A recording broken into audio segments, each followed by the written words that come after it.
Mommy says we get new toys if we tell Grandma we're scared. Jake Crawford whispers this to his kindergarten teacher during circle time, clutching a worn stuffed bear against his chest. His twin brother Lucas nods, picking at a loose thread on his sleeve. Miss Peterson's smile freezes. Scared of what, sweetie? Daddy. Jake's voice is small, rehearsed. But we're not really scared. Daddy just checks the locks a lot.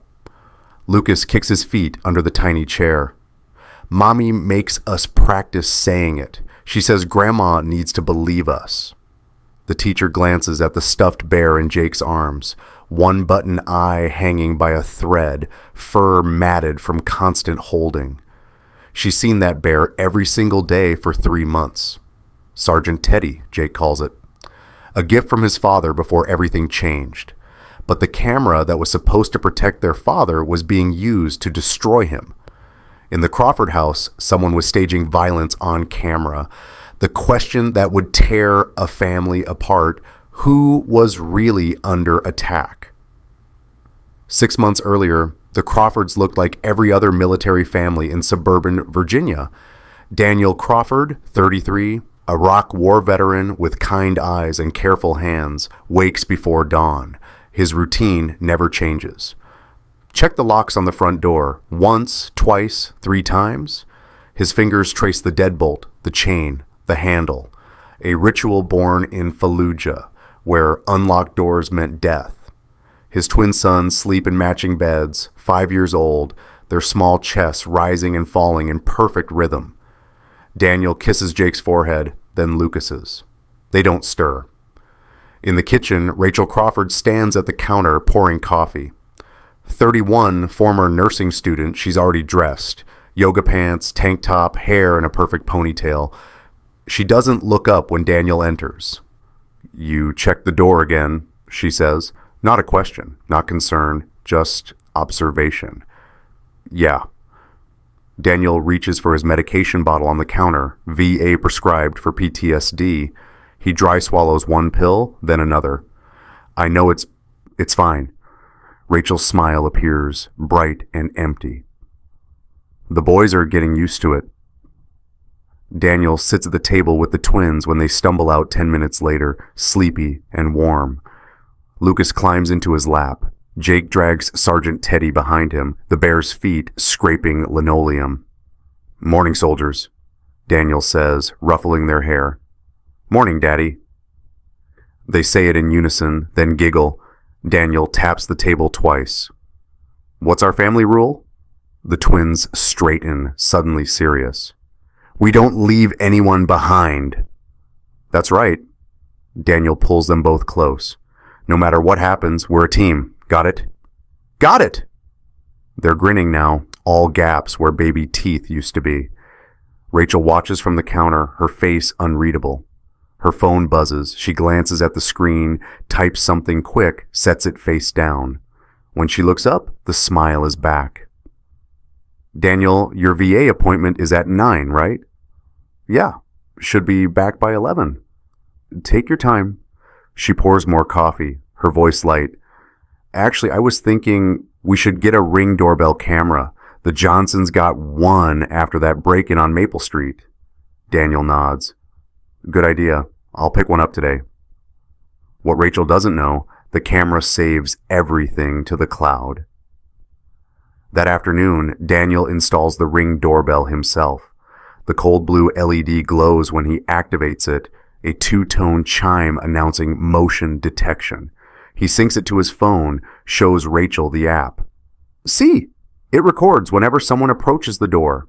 Uploads straight to cloud storage, keeps it for 60 days. Rachel leans over his shoulder, studying the screen. Does it only save to the cloud? Yeah, but you can download clips if you want. He taps through the settings. I set it to record 24/7. Better safe than sorry. She nods, already pulling out her own phone. Show me how to check it. He walks her through the app. She asks about motion zones, video quality, how to share clips. Marcus texts her while Daniel's explaining. Is he gone? She types back without Daniel seeing. Soon. Daniel kisses her cheek, before leaving for his appointment. Love you. Love you too. The words are automatic, muscle memory. The moment his car turns the corner, her smile drops. She pulls up her contacts, calls Marcus. He just left. You can come over. If you've ever been accused of something you didn't do and watched people believe the lie over your truth, you know what Daniel Crawford was about to face. Sometimes all someone needs to keep fighting is knowing one person believes them. But Daniel was about to lose everyone. Marcus Reed arrives 20 minutes later. 34, Daniel's former squad mate from Iraq. He's been staying in the Crawfords' guest house for 6 months. Temporary, Rachel told Daniel, until Marcus gets back on his feet. Marcus lets himself in through the back door. He's lean, charming, with an easy smile that doesn't reach his eyes. He drops his gym bag on the kitchen counter, pulls Rachel into a kiss that's anything but temporary. Did he suspect anything? Marcus asks. No, he's too trusting. Rachel steps back, all business now. We need to do this today. The footage needs to be fresh when I send it to Karen. Marcus nods, opening his bag. He pulls out a small box of fireworks, M80s, loud enough to wake the dead. These should work. His PTSD triggers on sudden explosions. The boys are at school until 3, Rachel says, checking her phone. That gives us 5 hours. They rehearse it twice. Marcus sets up his phone on the kitchen counter, recording Rachel as she practices her scream. She tries different volumes, different tones, terrified, desperate, pleading. No, Marcus says, shaking his head. More panic, like he's actually hurting you. She tries again. This time her voice cracks perfectly, raw and afraid. Stop, please, you're scaring me. Marcus grins. That's it. That's the one. They wait until 2:47 p.m., right when Daniel usually naps after his appointments, exhausted from group therapy. Marcus goes outside, places the M80s just beneath the bedroom window. Rachel positions herself in the living room, directly in view of the Ring camera Daniel just installed. Marcus lights the fuse. The explosion is deafening, echoing through the quiet suburban street. Inside, Daniel jolts awake, heart hammering. He's not in Virginia. He's in Fallujah, 2009, pinned down by enemy fire. The ringing in his ears drowns out everything. He stumbles out of bed, muscle memory taking over. Get down, find cover, protect the squad. He crashes into the hallway, yelling without realizing it. Get down! RPG! Everyone down! Rachel screams. She's been waiting for this exact moment. Daniel, stop! But Daniel doesn't hear her. He's somewhere else, 12 years in the past, watching his brothers die. He knocks into the side table. A lamp crashes to the floor, shattering. Rachel screams again, louder. You're scaring me. Stop! The Ring camera captures it all. Daniel's wild eyes. Rachel backing away. The broken lamp. Her voice high and terrified. What the camera doesn't capture, Marcus outside, filming through the window. Rachel's glance at the camera, making sure her angle is right. The way she stumbles backward on purpose, creating distance that looks like fear. Daniel blinks. The fog clears. He sees Rachel pressed against the wall, breathing hard. He sees the broken lamp. He sees his own hands shaking. Rachel, I'm sorry, I didn't... It's fine. She's already moving, grabbing her phone. It's fine. Just, maybe go back to bed. Daniel retreats to the bedroom, shame burning in his chest.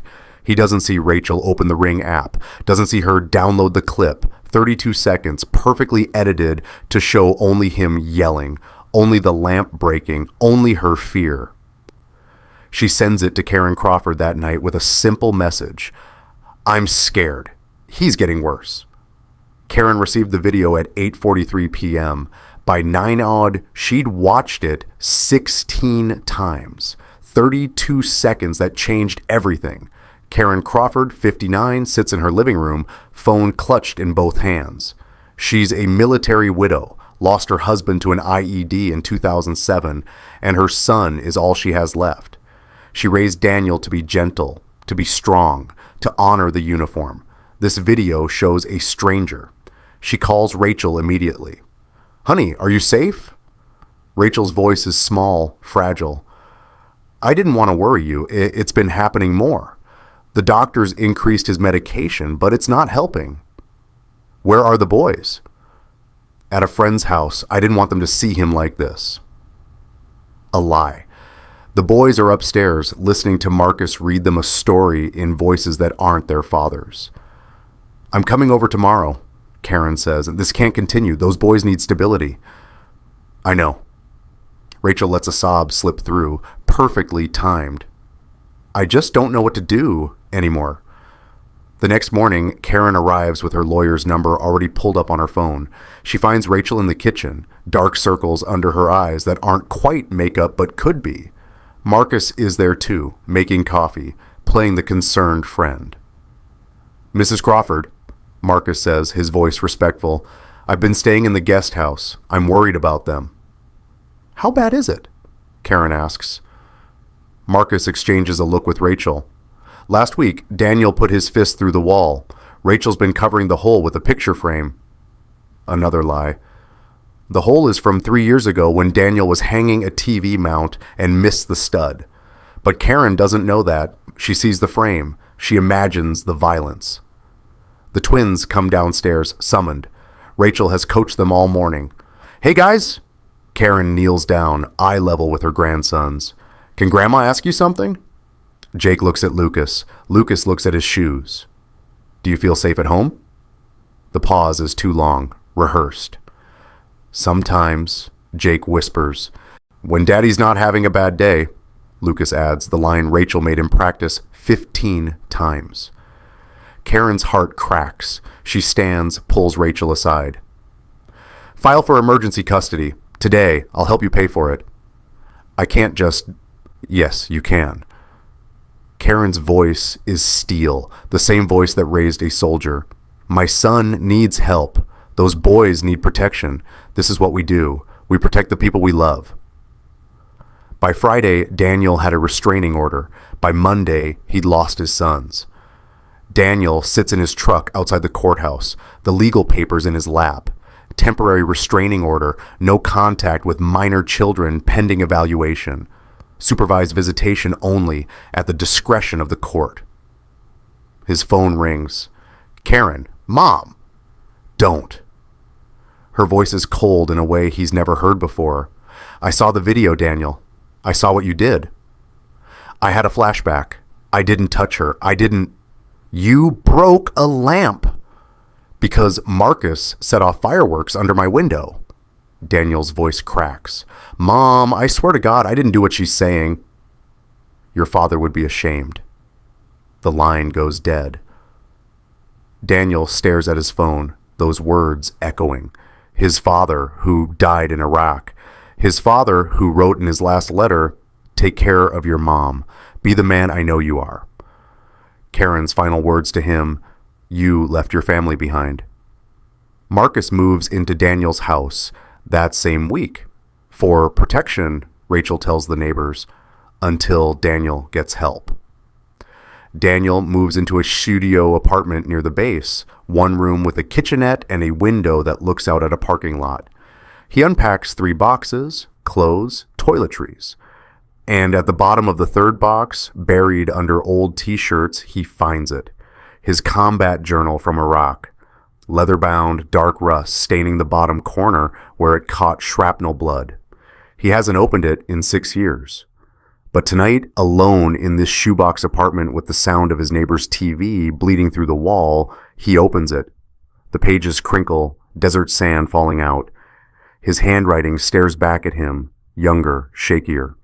He flips through deployments, firefights, the names of men who didn't make it home. Then he stops. April 17th, 2009. We almost didn't make it. Pinned down 3 hours, no air support. Marcus was supposed to hold the north position. When the RPG hit, we turned to return fire. He was gone. Just gone. We found him 2 clicks away, claimed he went for help, but the emergency fund was empty. He took the cash and ran. I'll never forget. Some betrayals you carry forever. Daniel's hands shake. He sets the journal down, stares at the date. 3 days later, Marcus was dishonorably discharged. 3 days after abandoning his squad, after stealing their emergency funds, after leaving his brothers to die. And now Marcus was sleeping in Daniel's bed. Inside that journal, a page dated April 17th, 2009, the day Marcus left them to die. 3 weeks pass. Daniel's lawyer tells him to be patient. The system takes time. Evidence matters. But what evidence can fight a 30-second video? Daniel attends his VA appointments. His therapist, Dr. Chen, reviews his progress notes. Your PTSD symptoms are actually improving, she says, confused.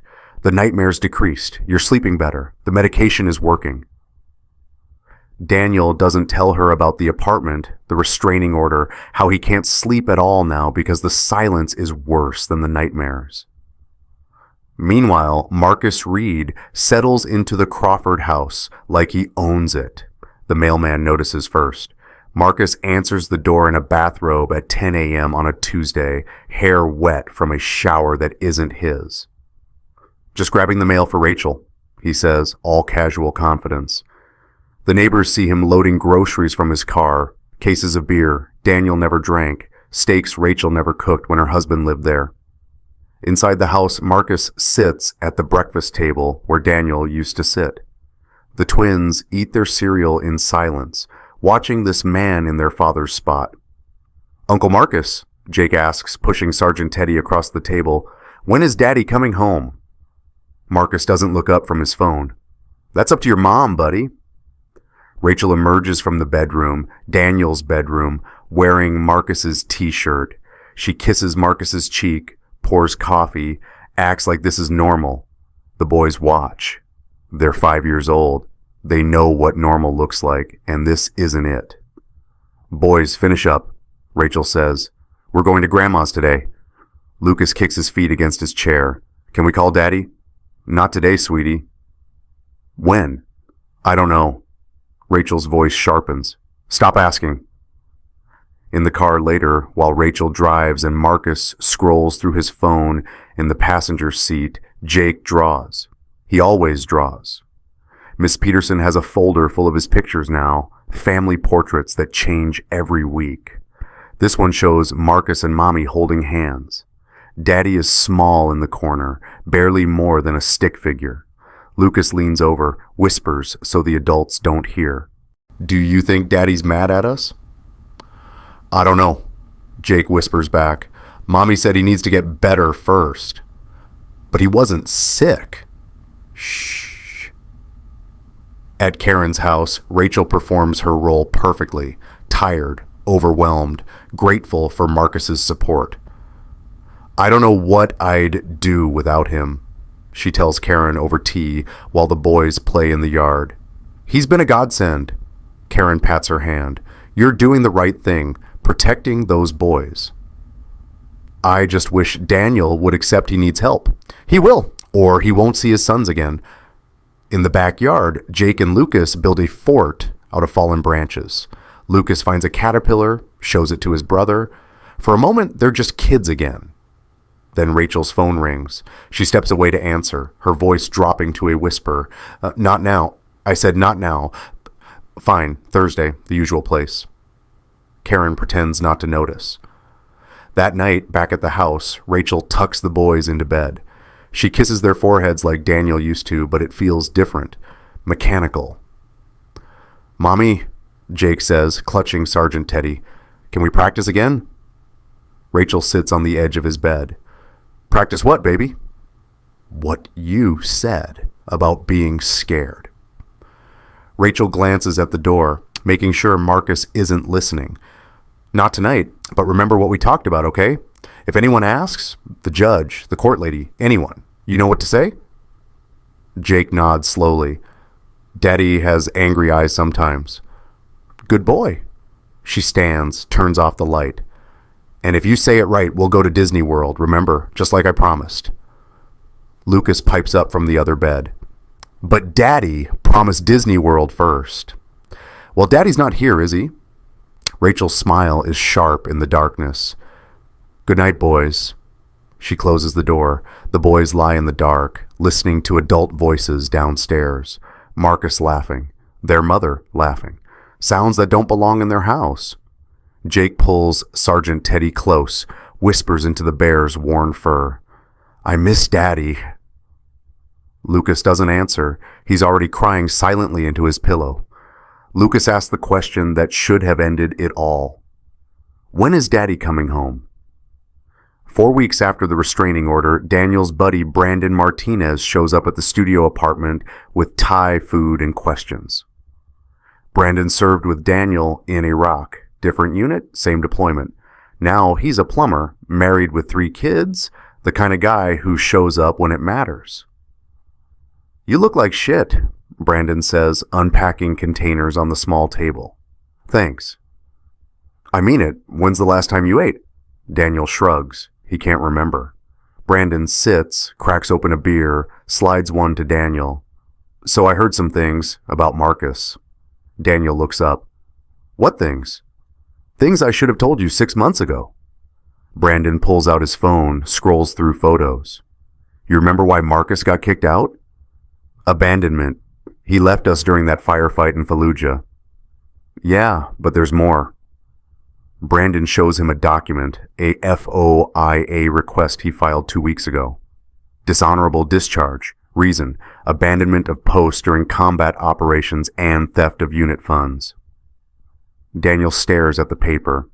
Official military seal, dated April 20th, 2009, 3 days after the firefight. Marcus stole from us? $12,000 from the squad emergency fund. He took it when he ran. Brandon scrolls further, and there's this. Collection notices, gambling debts. Marcus Reed owes $47,000 to various creditors, some of them very unofficial. One notice is from a loan shark operation in Atlantic City threatening legal action. Another is more direct. Final warning, pay or we visit. He's drowning, Brandon says. And your house, your VA benefits, your disability check, that's a life raft. Daniel's stomach turns. He's using Rachel to get to my money? Looks that way, and Rachel... Brandon hesitates. Man, I hate to say this, but I've been watching. Marcus isn't staying in the guest house anymore. His truck's there overnight, every night. The room goes quiet except for the neighbor's TV and the hum of the mini fridge. How long? Daniel's voice is flat. I don't know, but I saw them at the grocery store last week. They weren't acting like friends.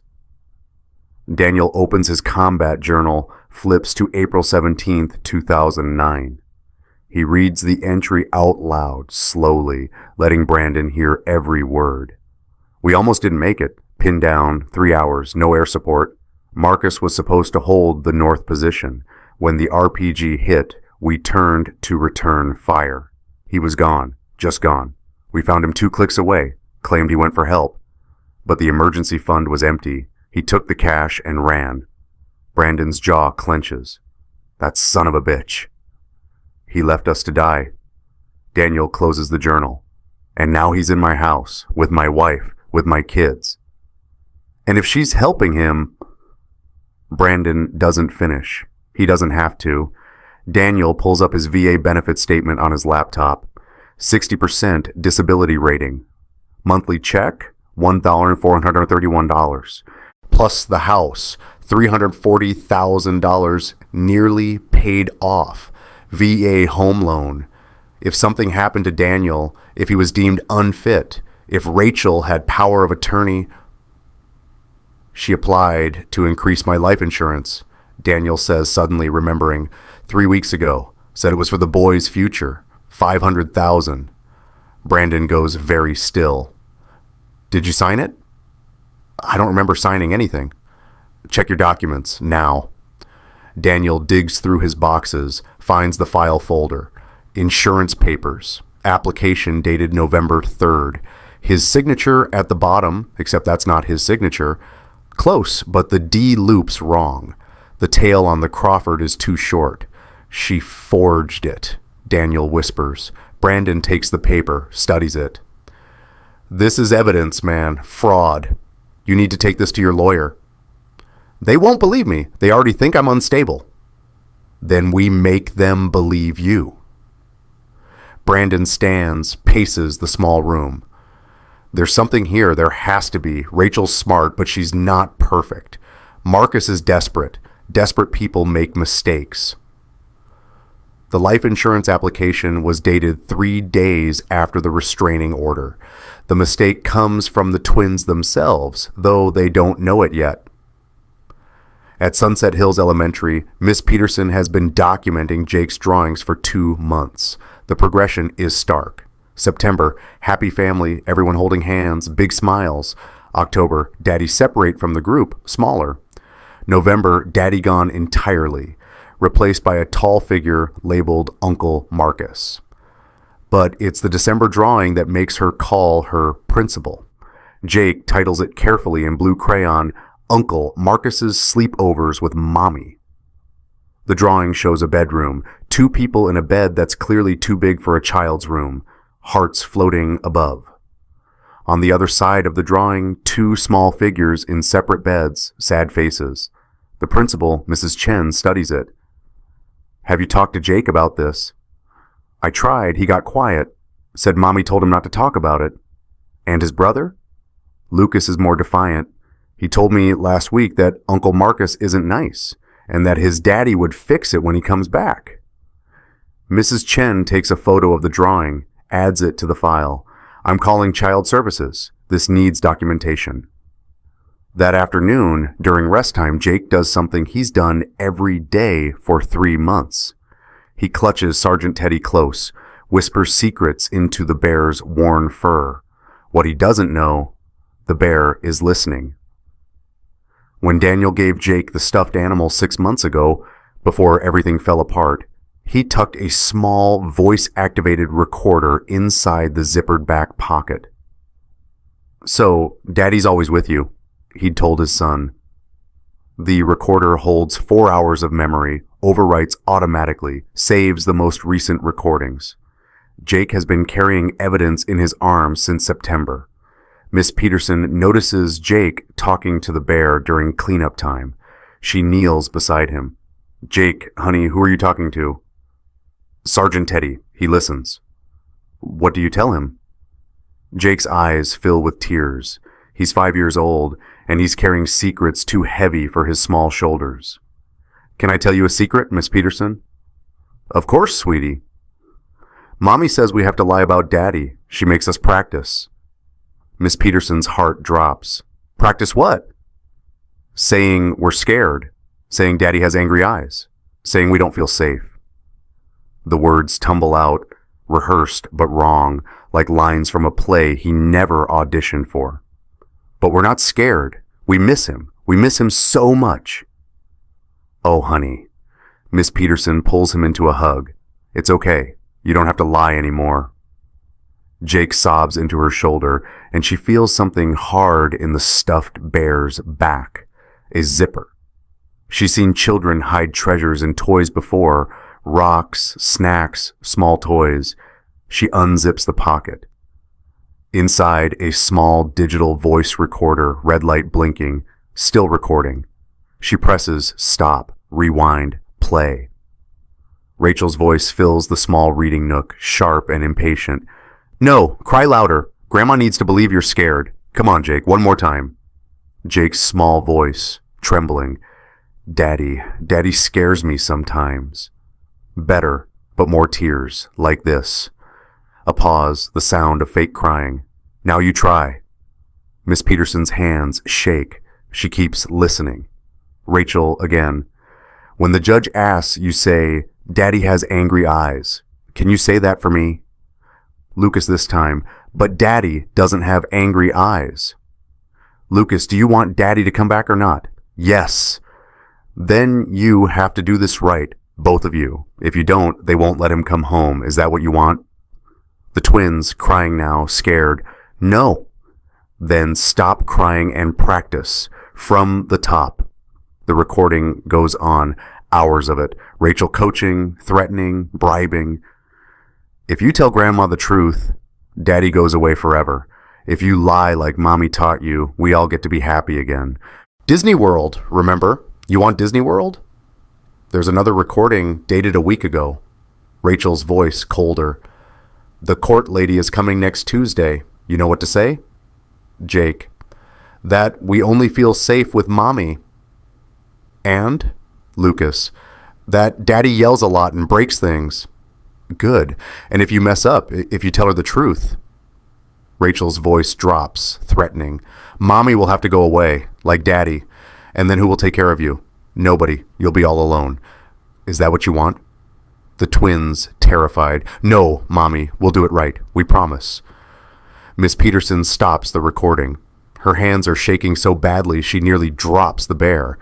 She looks at Jake, who's watching her with wide, scared eyes. Jake, how long has this been recording? I don't know. Daddy put it in there before he left. He said Sergeant Teddy would always listen. What the adults missed. Jake had been recording every practice session for 3 months. Miss Peterson calls the principal. The principal calls Child Services. Child Services calls the police. The police call Daniel's lawyer. By Thursday morning, Sergeant Teddy and his recordings are evidence in a custody case. But there's more. Brandon, the kind of friend who doesn't give up, has been working another angle. If Rachel edited the Ring camera footage to make Daniel look violent, there might be evidence she missed. Digital evidence. He brings his buddy Trevor, who works in IT security, to Daniel's apartment. Ring cameras upload to cloud storage automatically, Trevor explains, opening his laptop. Even if she deleted the local files, the cloud keeps backups for 60 days. She would have deleted those too, Daniel says. Maybe, but let's check. Trevor logs into Daniel's Ring account. Daniel never changed the password and navigates to the cloud backup. 60 days of footage stored on Amazon servers, every motion detection, every doorbell ring, every second Rachel thought she'd erased. Holy shit, Trevor breathes. She only deleted the local copies. The cloud is full. They start with November 8th, the day of the incident. The official clip Rachel sent to Karen was 32 seconds. The cloud backup is 17 minutes. Trevor hits play. 2:35 p.m., Marcus exits through the back door, walks around to the front of the house. He's carrying something. The camera catches it clearly.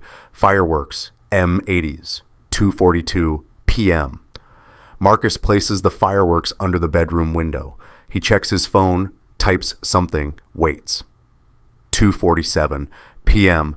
The fireworks explode. Marcus watches, grinning, phone held up to record through the window. 2:48 p.m. Rachel appears in the living room, directly in frame of the Ring camera. She's calm, waiting.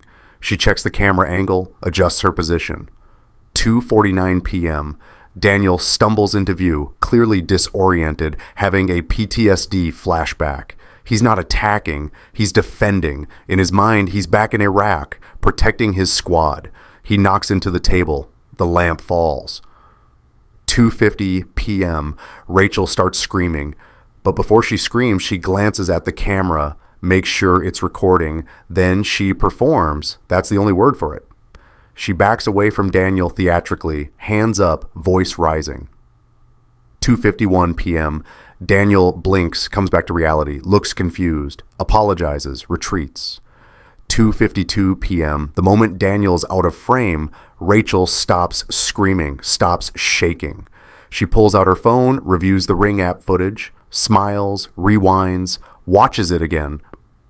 Then she opens a makeup compact from her purse, the purse she'd placed on the couch before the fireworks went off. She applies bruised makeup to her forearm, her cheek. She compares her reflection to the camera angle, adjusts, reapplies.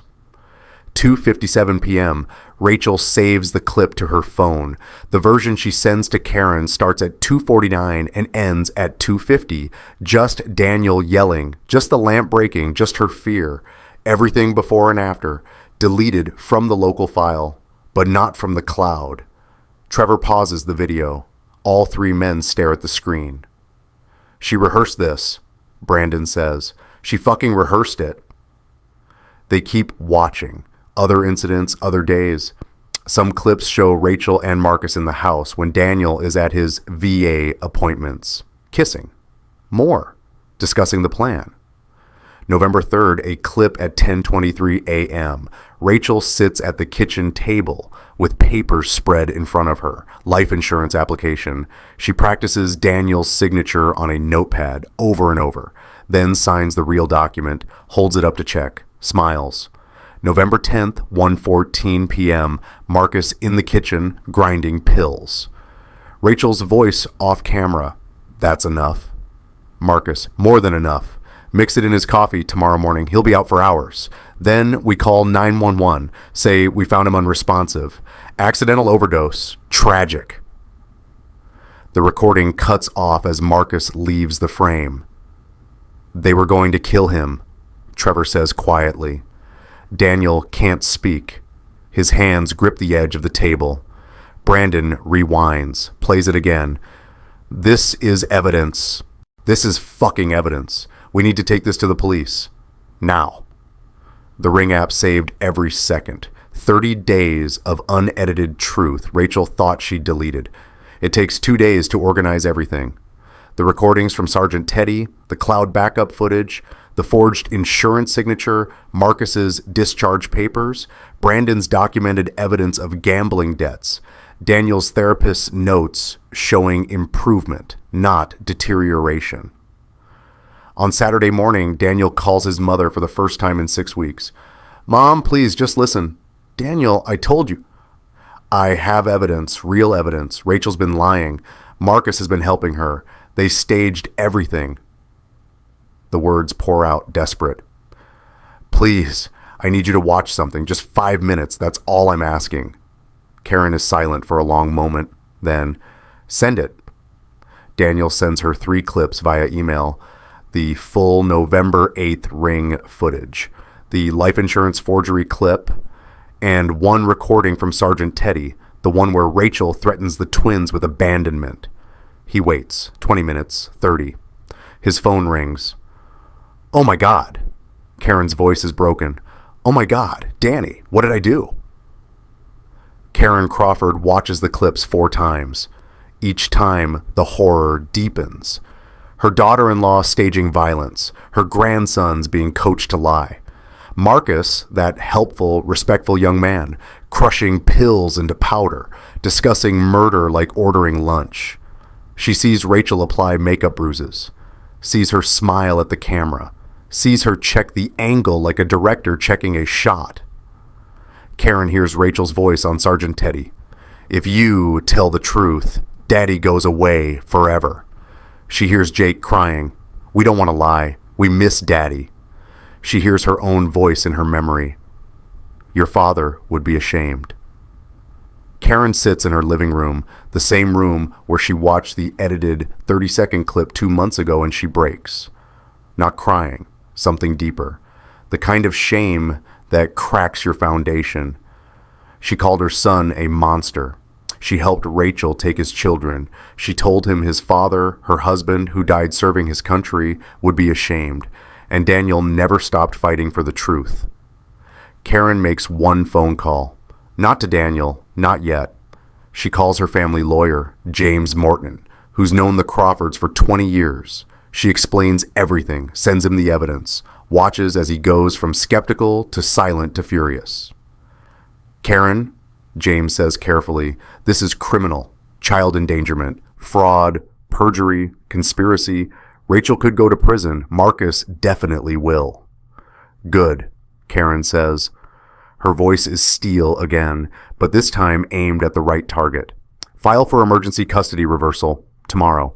I don't care if it's Sunday. I don't care if you have to wake up a judge. My son is getting his children back. I'll need Daniel to come in. He'll be there. Karen hangs up, stares at her phone.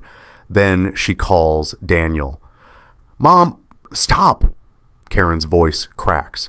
Just stop. I'm so sorry. I'm so sorry, baby. I should have believed you. I should have known. You're my son. You're my son, and I... She can't finish.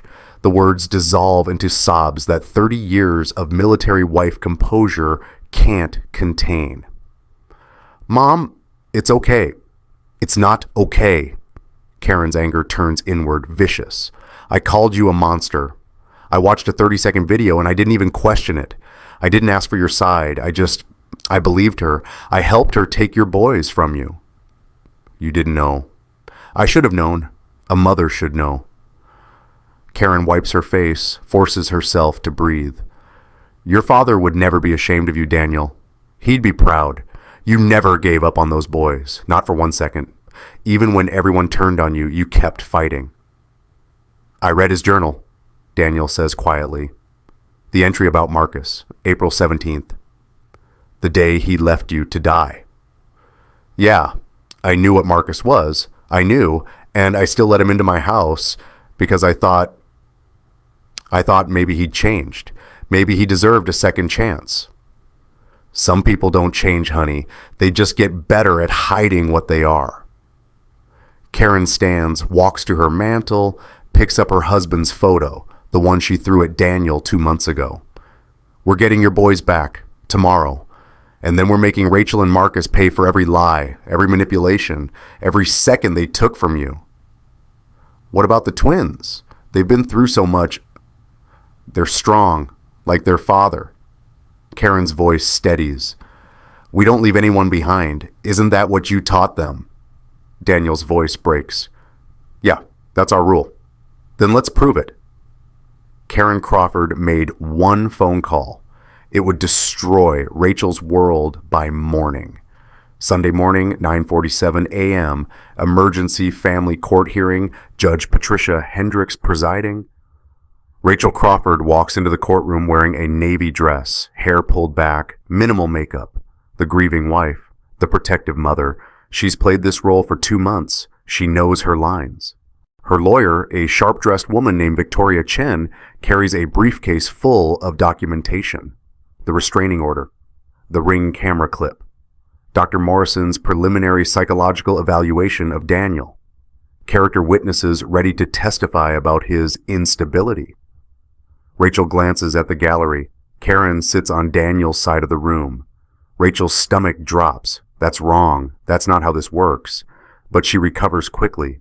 Karen must be here out of obligation, to see her son held accountable.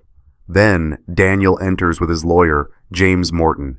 Daniel looks thin, exhausted, but his eyes are clear. He's carrying a laptop bag and a stuffed bear with one button eye. Rachel's breath catches. Sergeant Teddy. Judge Hendricks, 63 former JAG officer, settles behind the bench. This is an emergency motion to modify custody based on new evidence. Mr. Morton, you filed this motion. Present your case. James stands. Your Honor, my client Daniel Crawford has been denied access to his children for 8 weeks based on fabricated evidence. We have proof that Mrs. Crawford, with the assistance of Marcus Reed, staged domestic violence incidents and coerced the minor children into providing false testimony. Victoria Chen rises. Your Honor, these are serious accusations without... I have video evidence, James interrupts, opening the laptop. For Mrs. Crawford's own security system. He plays the full November 8th Ring footage. The courtroom goes silent. The judge watches Marcus place the fireworks, watches them detonate, watches Rachel position herself in frame, waiting, watches Daniel stumble through a PTSD episode, clearly disoriented, not aggressive, watches the lamp fall, watches Rachel perform her fear. Then the footage continues. Rachel stops screaming the moment Daniel leaves. She pulls out makeup, applies bruises, checks the camera angle, smiles at her own performance. This is the unedited footage, James says. Mrs. Crawford sent a 32-second edited version to my client's mother, claiming he attacked her. The full 17-minute video shows premeditation, staging, and fabrication of evidence. Judge Hendricks' face is stone. Mrs. Chen, does your client wish to respond? Victoria leans to Rachel, whispers urgently. Rachel's face has gone pale. She shakes her head. We'd like to review this evidence before... There's more, Your Honor. James plays the November 3rd clip. Rachel practicing Daniel's signature, forging the life insurance application, $500,000, then the November 10th audio, Marcus grinding pills, discussing the overdose plan. Mix it in his coffee tomorrow morning. The courtroom isn't silent anymore. There are gasps. A court officer shifts closer to Rachel. And finally, James says, his voice tight with controlled anger, evidence obtained by Sunset Hills Elementary School. He places Sergeant Teddy on the evidence table, presses play on the voice recorder. Rachel's voice fills the courtroom. Cold, threatening, coaching 5-year-old children to lie about their father. If you tell the truth, Daddy goes away forever. Jake's small voice, crying, "We don't want to lie. We miss Daddy." Then do it right this time, or Mommy goes away too, and nobody will want you. The recording plays for 4 minutes. By the end, 2 jurors in the back row are wiping their eyes. Judge Hendricks removes her glasses, sets them on the bench with deliberate care. "Mrs. Crawford." The judge's voice could freeze metal. "Stand up." Rachel stands, her hands are shaking. This court finds sufficient evidence of child endangerment, fraud, perjury, and conspiracy to commit grievous bodily harm. Bailiff, take Mrs. Crawford into custody. "Your Honor." Victoria tries, but it's too late. The bailiff approaches. Rachel backs away, looking at the exit, at her lawyer, at Daniel. "This is insane. I was protecting my children. You were coaching them to lie." Judge Hendricks' voice doesn't rise. It doesn't have to. "You forged documents. You staged domestic violence. You conspired to murder your husband for insurance money. And you used your children as weapons." Bailiff. The handcuffs click. Rachel's perfect composure shatters. "You don't understand. Marcus said we needed. Daniel was in the way. I didn't have a choice." She's still talking as they lead her out, blaming, justifying, everyone's fault but her own. Judge Hendricks turns to Daniel. "Mr. Crawford, emergency custody is granted effective immediately. Restraining order against you is vacated. Mrs. Crawford's parental rights are suspended pending criminal investigation." She pauses. "I apologize on behalf of this court that it took this long to see the truth." Daniel can't speak. James grips his shoulder. "Your children are at your mother's home," the judge continues. "You're free to see them whenever you're ready." Rachel walked into court thinking she'd won. She walked out in handcuffs. Monday morning, 10:15 a.m. Veterans Affairs Hospital, waiting room. Marcus Reed sits with a dozen other veterans, waiting for his monthly PTSD counseling appointment. He's been doing this for 6 years, showing up, collecting his disability check, playing the traumatized soldier. It's easy money. Nobody questions a veteran's pain. He scrolls through his phone, checking texts from his bookie.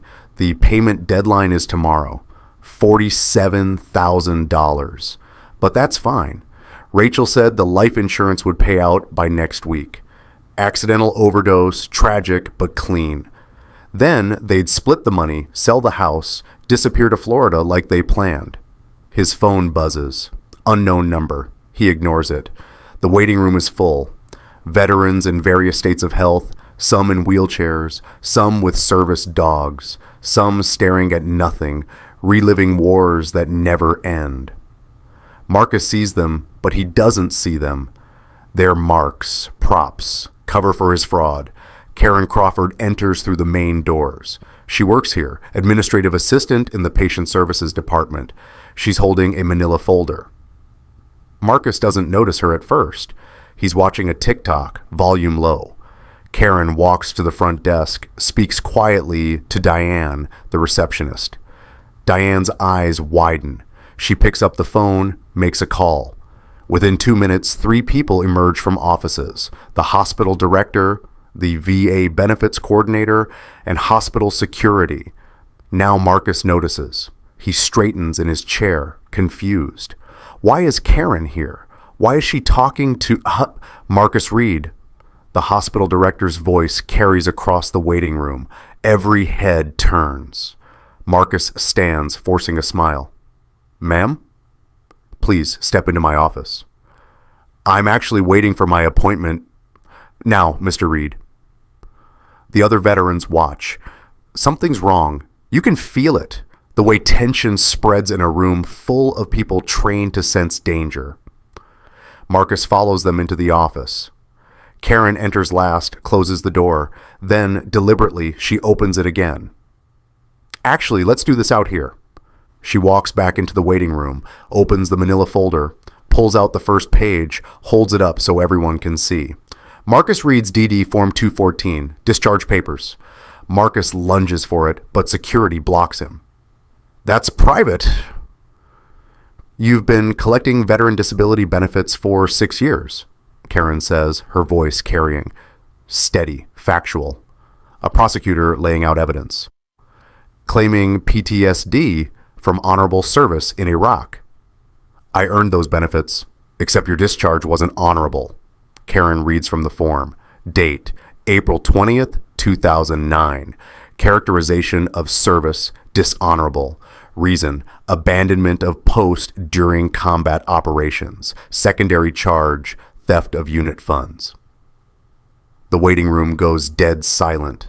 Marcus's face drains of color. That's not... You don't understand. You abandoned your squad during a firefight in Fallujah. Karen pulls out another page, Daniel's journal entry photocopied. My son wrote this the day it happened. 3 men almost died because you ran, and you stole $12,000 on your way out. One of the veterans in the waiting room stands. He's maybe 50, graying beard, Army airborne tattoo visible on his forearm. You're a deserter? No, there were circumstances. Karen continues, relentless. Since 2016, you've collected $89,000 in VA disability benefits for PTSD you don't have, from service you abandoned, from a discharge that was dishonorable. That's fraud, Mr. Reed, federal fraud. Another veteran stands, then another. The atmosphere shifts. These men and women live with real trauma, real loss, real sacrifices, and this man has been stealing from that honor. Brandon Martinez steps into the waiting room from the hallway. He's been waiting for this moment. Tell them what you did last week, Marcus. Tell them how you helped my brother's wife frame him for domestic violence. Tell them about the life insurance scheme. Marcus backs toward the wall. Brandon, come on. Tell them. Brandon's voice cracks like thunder. 3 more veterans stand. The hospital director raises a hand. Mr. Reed, you're barred from this facility, effective immediately. Federal investigators have been notified. You'll be arrested for fraud, theft of government benefits, and identity misrepresentation. I serve my country. No. The word comes from the veteran with the airborne tattoo. He steps forward, and suddenly there's a wall of men and women between Marcus and the exit. Not threatening, just present, immovable. You didn't serve. You ran, and then you pretended to be one of us while we buried our brothers and sisters, while we fought our demons, while we earned every fucking scar. Another veteran, a woman missing her left arm below the elbow. We don't leave anyone behind. That's the code. You left them. You're not one of us. The circle tightens, not physically. No one touches him, but the weight of their judgment is crushing. Marcus looks around wildly, searching for sympathy, for understanding, for an exit. Brandon crosses his arms. Daniel Crawford is one of us. He saved 3 men in Fallujah after you ran. He came home and fought PTSD every single day. He never quit. He never ran, and you tried to destroy him. Karen hands the folder to the police officers entering through the main doors. All the evidence is here. The discharge papers, the forged benefit applications, the Ring camera footage showing him conspiring with Mrs. Crawford, everything. The officers approach Marcus. Mr. Reed, you're under arrest for fraud, theft of government property, and conspiracy. Marcus tries one last time. I have PTSD. I have nightmares. You can't just... I have nightmares, says the woman with one arm. I lost my arm and 3 of my squad mates in Kandahar. I wake up screaming. I go to therapy. I fight every day, but I don't lie about it. I don't steal from the people who actually served. The handcuffs click. Marcus is still talking as they lead him out. Excuses, justifications, pleas, but no one is listening. In the waiting room, after Marcus is gone, the veterans slowly sit back down. The tension breaks. Someone starts clapping, slow, deliberate. Others join, not for the arrest, for the truth. Brandon shakes hands with the airborne veteran. Thanks for backing us up. We take care of our own, the man says. Daniel needs anything, you let us know. Anything at all. Karen stands by the window, watching the police car drive away. She's not crying. She cried all her tears last night. Now there's only the work of rebuilding what she helped destroy. Marcus Reed learned that day, you can't hide from the men you betrayed. Tuesday afternoon, 2:00 p.m., Family Court, Child Advocacy Center. The room is deliberately not a courtroom. Soft lighting, comfortable chairs, toys in the corner. A child psychologist, Dr. Sarah Martinez, sits with Jake and Lucas Crawford. She uses dolls, drawings, gentle questions. Judge Hendricks watches via closed-circuit camera from her chambers. Daniel and Karen watch from an adjacent room. James Morton takes notes. Rachel is in custody. Her lawyer is present, but Rachel is not allowed in the same building as the children. Dr. Martinez has been working with the twins for 3 hours, building trust. Now, finally, they're ready to talk. Jake, Dr. Martinez says softly, can you show me with the dolls what happened at home? Jake picks up the daddy doll, holds it close. His hands are shaking. It's okay, honey. Take your time. Mommy said... Jake's voice is barely audible. Mommy said if we didn't say Daddy was scary, she'd send us away, to a place where kids go when their parents don't want them anymore. Dr. Martinez writes this down, her face neutral, but her pen pressing harder into the paper. Did Mommy practice with you? What you should say. Jake nods. Lucas nods too. Every day, Lucas says. He's the bolder twin, the one who fights. Before school, after school, she'd make us say it over and over. Daddy has angry eyes, Daddy yells, Daddy breaks things. But did Daddy actually do those things? Both boys shake their heads violently. Daddy checks the locks a lot, Jake says, 3 times. But that's because of the war. That's what Grandma said. It doesn't mean he's scary. And Uncle Marcus? Dr. Martinez asks carefully. The boys' faces change. Fear, confusion, anger, all mixed together. Lucas picks up another doll, slams it down. Uncle Marcus isn't nice. He pretends. But when Daddy left, he stopped pretending. What did Uncle Marcus do? He slept in Daddy's bed. Jake clutches Sergeant Teddy tighter. The bear has been with them through all of this, silent witness to everything. With Mommy, and he told Mommy to get rid of Daddy. I heard him. In the kitchen. He said once Daniel's gone, we can sell the house and go to Florida. Dr. Martinez glances at the camera. This is beyond what she expected. Did Mommy love Uncle Marcus? Jake looks at his brother. Lucas shrugs. I don't know, Jake says finally, but she didn't love Daddy anymore. We could tell. How could you tell? She stopped kissing him. She stopped smiling when he came home. She looked at her phone when he talked. Jake's voice cracks. And after Daddy left, she stopped kissing us too. She was different, meaner. Lucas stands up, paces the small room like he's seen his father do. Mommy said we'd go to Disney World if we lied good enough. She said the judge would believe us because we're kids and kids don't lie.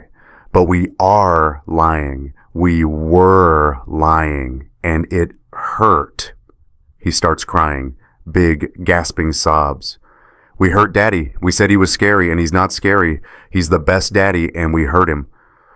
Jake joins his brother, both of them crying now. Dr. Martinez pulls them close, lets them sob into her shoulders. "You didn't hurt him," she says firmly. "Your mommy hurt him. And she hurt you by making you lie. But you're telling the truth now. That's so brave." "Will Daddy forgive us?" Jake's voice is muffled against her shoulder. "Honey, there's nothing to forgive. You were being manipulated by an adult. That's not your fault." In the observation room, Daniel is crying. Karen grips his hand so hard her knuckles are white. Dr. Martinez pulls back, looks both boys in the eyes. "Do you want to see your daddy?" "Yes," they say it together, desperate. "We want Daddy back." "He's right in the next room. He's been waiting for you." The boys freeze.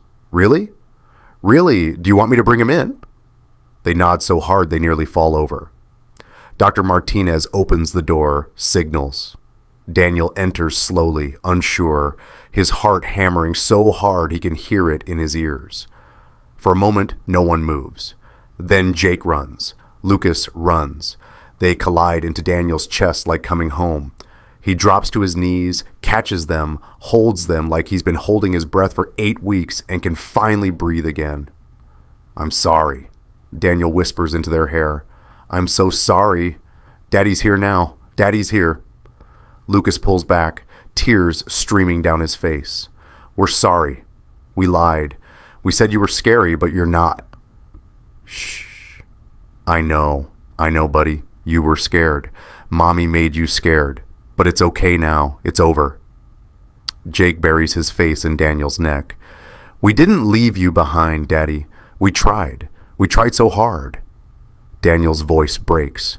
"You didn't leave me behind. You never left me behind." In the observation room, Karen covers her mouth, sobbing silently. Judge Hendricks, watching from her chambers, removes her glasses and wipes her eyes. Lucas says the words that end Rachel's parental rights. "Mommy hurt us by making us hurt Daddy." The judge's ruling comes that evening. Rachel Crawford's parental rights terminated. No visitation, no contact, full legal and physical custody to Daniel Crawford, with Karen as designated guardian in case of emergency.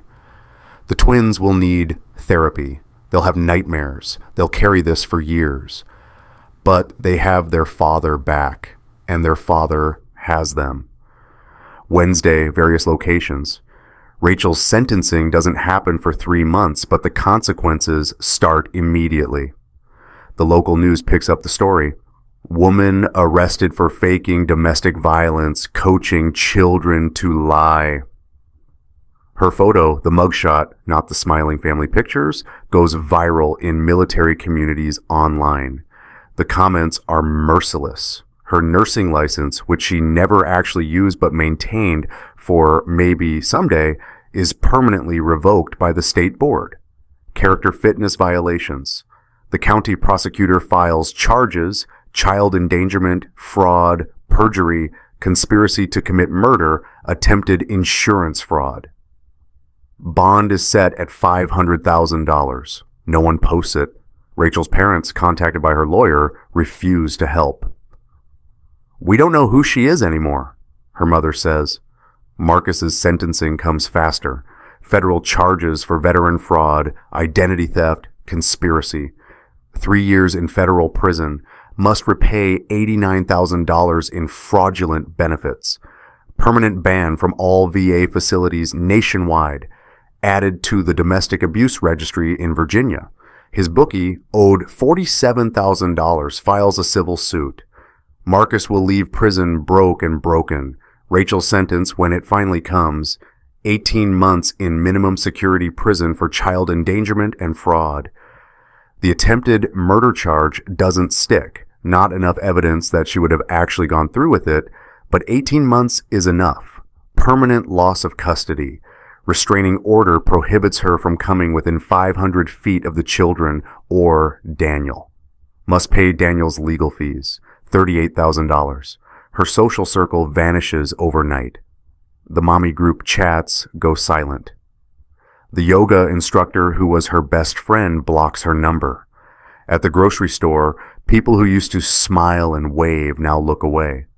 The house on Maple Street, the one Daniel bought with his VA loan, stays in his name. Rachel's lawyer tries to claim half in the divorce proceedings. The judge actually laughs, and denies the motion. Mrs. Crawford attempted to murder her husband for this house. She gets nothing. But the real consequences aren't legal. They're social, human. The neighbors know, the school knows, the community knows. Rachel Crawford will carry this forever, not just in court records, but in whispered conversations and Google searches that never forget. Marcus loses more than freedom. He loses identity. For 6 years, he was a veteran, wore the hat, got the thank yous, collected the respect. Now he's the cautionary tale, the fake, the deserter, the thief. There's a Reddit thread in our military about him, Stolen Valor, the Marcus Reed story. 20,000 upvotes. Top comment: there's a special place in hell for people who pretend to serve. Daniel receives a letter 3 weeks later from the VA benefits coordinator, Mr. Crawford. After a review of your case and the trauma caused by fraudulent accusations, we are increasing your disability rating from 60% to 80% effective immediately. Backdated benefits will be distributed within 30 days. Additionally, your medical records have been amended to reflect that your PTSD management has been exemplary. Thank you for your continued service and sacrifice. The benefits increase means an extra $700 a month. But more than that, it's validation, official recognition that he was the victim, not the perpetrator.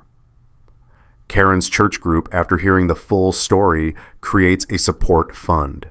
$17,000 raised in 2 weeks. They give it to Daniel with a card. For therapy for the boys, for whatever you need. We're sorry we didn't see the truth sooner. Rachel lost everything. Marcus lost his freedom. Daniel got something better than revenge. His sons. 6 months later, spring comes to suburban Virginia with dogwood blossoms and soft rain. The house on Maple Street has a new energy now. Windows open, music playing, laughter that's real instead of performed. Jake and Lucas, now 6 years old, attend play therapy every Tuesday and Thursday. Dr. Martinez says they're making remarkable progress. The nightmares have decreased. They don't wake up crying for their mother anymore. They wake up and pad down the hall to Daniel's room, climb into bed with him, and fall back asleep feeling safe. Jake still carries Sergeant Teddy, but the voice recorder has been removed. It's just a stuffed bear now, just a comfort object. Daniel sewed the button eye back on, stitched the worn seams. Good as new, he told Jake. Not quite true. The bear is more scar tissue than original fabric now, but Jake doesn't care. It smells like home. Lucas has stopped his angry outbursts. The defiance, Dr. Martinez explained, was protection. He was guarding his brother, guarding his truth, guarding his father even when he couldn't see him. Now that the war is over, Lucas can just be a kid again. Daniel works part-time now. The VA connected him with a peer counselor position, helping other veterans navigate PTSD, disability claims, custody issues. He's good at it, understands the system, understands the darkness, but more than that, he understands how to fight through it. His PTSD hasn't vanished. He still has bad days, still checks the locks at night, but now he checks them once, just once. The twins don't even notice anymore. Karen comes over every Sunday for dinner. The first few times were hard. The shame sat between them like a third person at the table, but slowly, week by week, they're rebuilding. She babysits when Daniel has evening shifts. She takes the boys to the park, to movies, to baseball games. She's trying to earn back what she destroyed, not through grand gestures, but through showing up, consistently, reliably, the way family is supposed to. She volunteers now at the Veteran Family Support Group at the VA, wears a name tag that says Karen Crawford, Gold Star Wife, Veteran's Mom. She tells her story to new families, the ones struggling with PTSD and misunderstanding. I almost lost my son because I believed the easy lie instead of fighting for the complicated truth, she says. Don't make my mistake. Brandon comes around twice a week, brings his 3 kids. The children play together, 5 kids ranging from 5 to 9, turning the backyard into a war zone of Nerf guns and sidewalk chalk. Brandon and Daniel sit on the porch, drinking beer, watching the chaos. "You ever think about dating again?" Brandon asks one evening. Daniel shrugs. "Maybe someday. Right now, I'm focused on them." He gestures to the twins, who are building a fort out of cardboard boxes. They need to remember what stable looks like. "Fair enough." Brandon takes a sip. "For what it's worth, you're the strongest guy I know. I'm not strong, I just didn't have a choice. That's what strength is, man, showing up when you don't have a choice." On a Saturday morning in late April, Daniel takes the twins to the park. It's the same park they used to come to before everything fell apart. Swings, slides, a creek running along the back where kids catch crawfish. Lucas runs ahead, climbs the big slide. Jake follows more carefully, one hand clutching Sergeant Teddy. Daniel sits on a bench, watching. The sun is warm. The park is full of families. Normal, complicated, imperfect families. He fits here now. Finally. Lucas reaches the top of the slide, starts down, but misjudges. He tumbles off the side, lands hard on the mulch.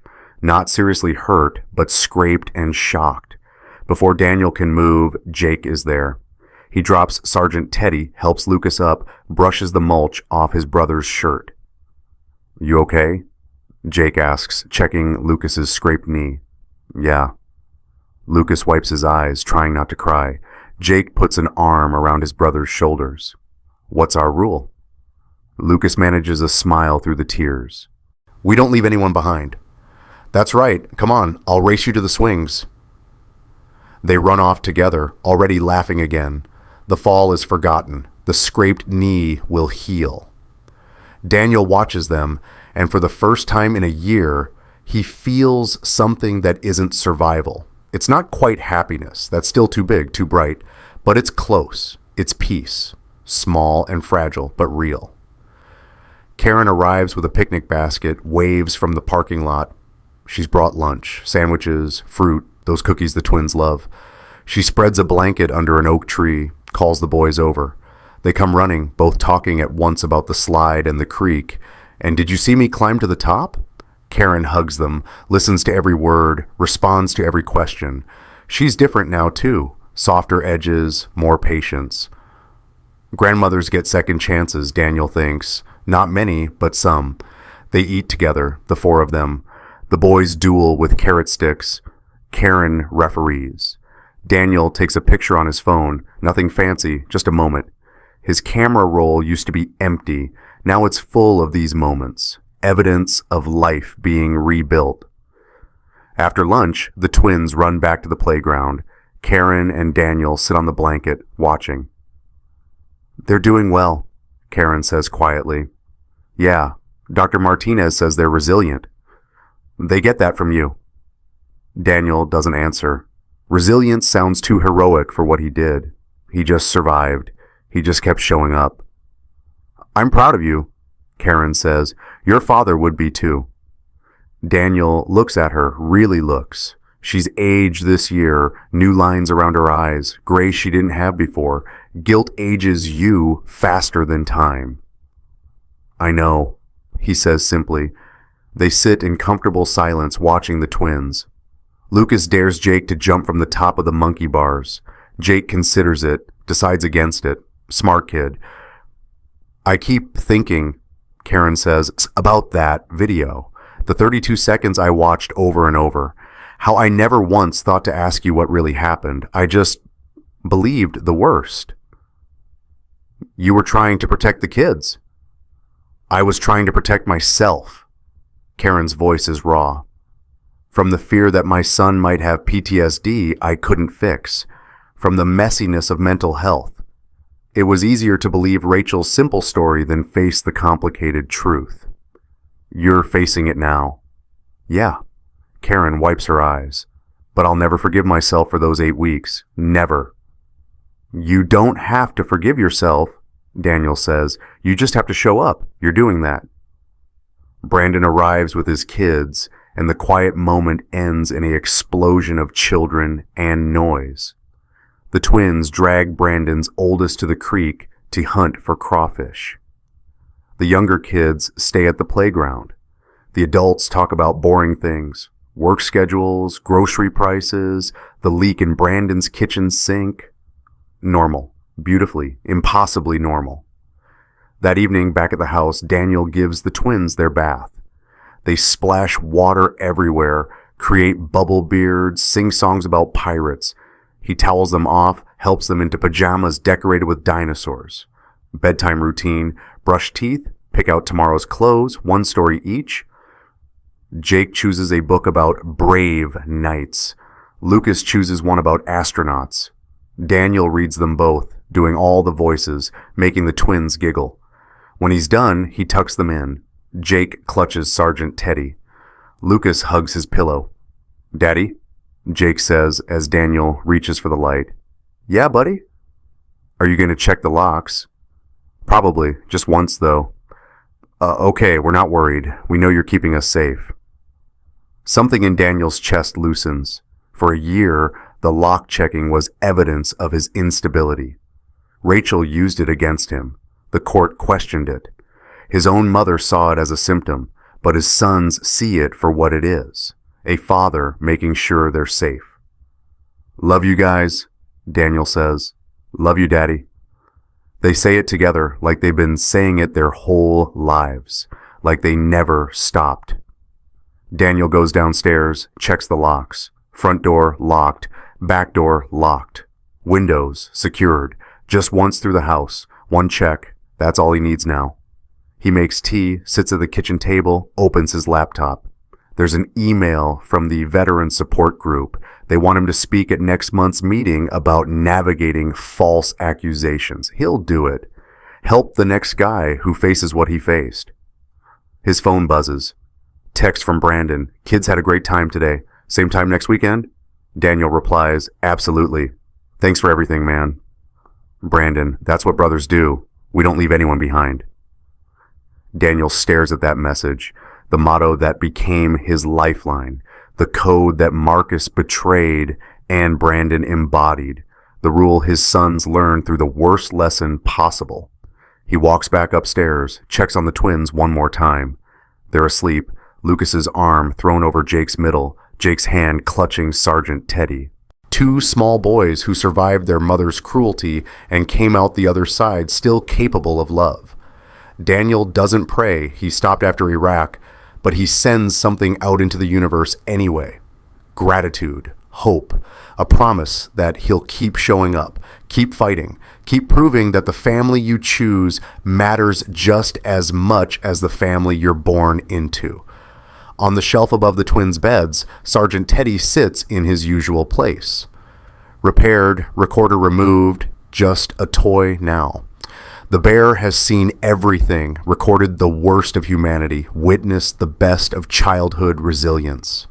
Now it's retired from active duty, just a comfort object, just a reminder that even broken things can be fixed. Daniel checks the locks one more time, not because he has to, because he wants to, because protecting his sons is no longer a symptom, it's a choice. Once, just once. Then he goes to his own room, looks at the photo on his nightstand, the one from the park today, Karen laughing, the twins mid-jump, Brandon's kids in the background, a found family, assembled from broken pieces and second chances. His combat journal sits in the desk drawer, unopened for months. He doesn't need it anymore. The past is written. The future is what matters now. Daniel turns off the light, climbs into bed. Tomorrow the twins have school, then therapy, then Brandon's coming over to help fix the fence. Normal problems, normal life. For the first time in over a year, Daniel falls asleep without checking the locks again, because we don't leave anyone behind. Not anymore. The motto wasn't just words, it was a promise they kept.